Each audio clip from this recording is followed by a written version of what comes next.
For a truck sold in more than 180 countries around the world, how do you build on an already successful design, future-proof the visual look, and take it to the next level of capability and wow factor?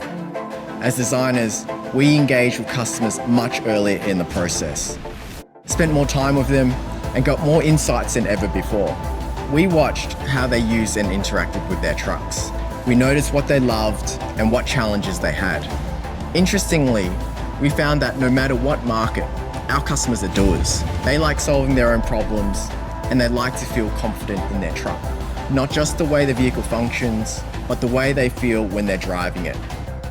We took influence from our Ford global portfolio, but also trying to push the visual language of the truck so it feels contemporary and advanced when it hits the road.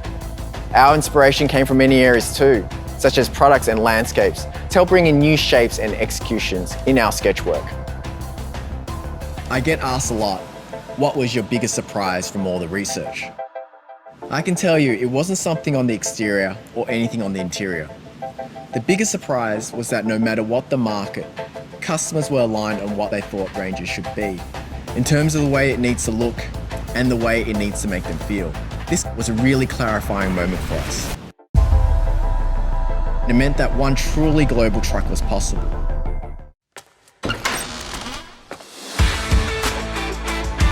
I'd like to tell you the story about the journey we've taken from an engineering and testing perspective to ensure the new Ranger is durable and reliable.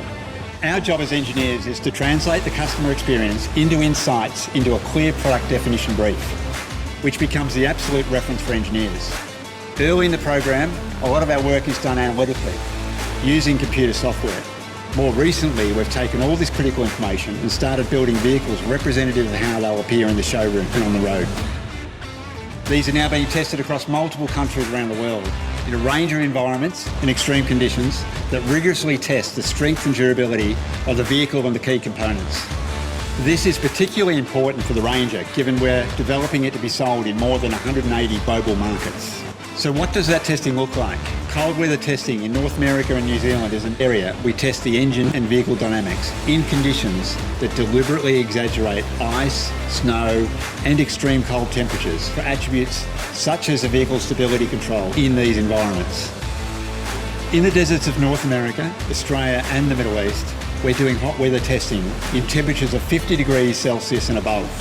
We're also continuing extensive durability and validation at our Lara Proving Ground and our Research and Development Centre in Geelong, Victoria.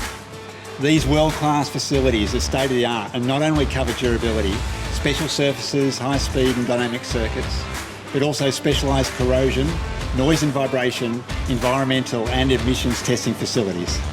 I'm looking forward to sharing more about all the great engineering work that we're doing on the new Ranger.